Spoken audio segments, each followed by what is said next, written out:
இன்று கூட நாகா சாதுக்களும் துறவிகளும் தங்களின் கைகளில் புனித நூல்களை மட்டுமல்லாமல் ஆயுதங்களையும் ஏந்தி இருப்பதை நாம் காணலாம். இதற்கான உத்வேகம் ஆதிகுரு சங்கராச்சாரியாரிடமிருந்தே உருவானது. தர்மத்தை பாதுகாப்பதற்காக நாகா சந்நியாசிகள் ஆயுதங்களை ஏந்துமாறு அவர் ஊக்குவித்தார். ஆதி சங்கராச்சாரியார் ஒரு சிறந்த தத்துவ ஞானி மட்டும் அல்ல, இந்திய கலாச்சாரத்தின் சீர்திருத்தவாதியாகவும் திகழ்ந்தவர். அவர் ஆன்மீகத்தை வெறும் சடங்குகள் மற்றும் வழிபாடுகளோடு மட்டும் நிறுத்திக் கொள்ளவில்லை, அதை பாதுகாப்பதற்கான ஒரு வலுவான அமைப்பையும் உருவாக்கினார்.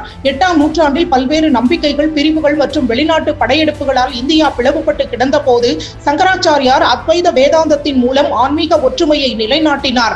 அதே நேரத்தில் அவர் அகாரா முறையையும் தோற்றுவித்தார். நாகா சாதுக்கள் அந்த அகாரா மரபை சேர்ந்தவர்கள் மற்றும் அவர்கள் பெரும்பாலும் தர்மத்தின் போர் வீரர்கள் என்று அழைக்கப்படுகிறார்கள்.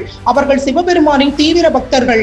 தவம், தியாகம் மற்றும் கடுமையான ஒழுக்கம் ஆகியவற்றையே தங்கள் வாழ்க்கையின் அடிப்படையாக கொண்டவர்கள். சங்கராச்சாரியார் அவர்களுக்கு அறிவை வழங்கியது மட்டுமல்லாமல் தர்மம், கோவில்கள் மற்றும் ஆன்மீக மரபுகளை பாதுகாப்பதற்காக அவர்கள் ஆயுதங்களை ஏந்தவும் ஊக்கமளித்தார். இதனால் ஒருபுறம் வேதம், உபநிடதம் மற்றும் கீதை போன்ற புனித நூல்களையும், மறுபுறம் திரிசூலம், வாள் மற்றும் ஈட்டி போன்ற ஆயுதங்களையும் அவர்கள் ஏந்தியுள்ளனர்.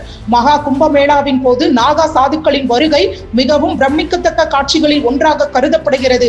குறிப்பாக ராஜஸ்நானம் என்னப்படும் புனித நீராடலின் போது அவர்கள் வெறும் துறவிகள் மட்டும் அல்ல, ஒரு வலிமையான பாரம்பரியத்தின் வாழும் அடையாளங்கள் என்பதை அவர்களது தோற்றம் வெளிப்படுத்துகிறது. ஒரு நாகா சாதுவாவது என்பது மிகவும் கடினமான செயல். இது பல ஆண்டு கால தவம், பிரம்மச்சரியம் மற்றும் இறுதியாக ஒருவரது கடந்த கால வாழ்க்கையை முற்றிலுமாக துறப்பதை குறிக்கும். சுய ஈமச் சடங்கு போன்ற குறியீட்டு சடங்குகளை உள்ளடக்கியது. படையெடுப்பாளர்களிடமிருந்து கோவில்களையும் புனித இடங்களையும் நாகா சாதுக்கள் எவ்வாறு தற்காத்துக் கொண்டார்கள் என்பதற்கு வரலாற்றில் பல வீரமிக்க சான்றுகள் உள்ளன. இந்த மரபு இன்றும் தொடர்கிறது.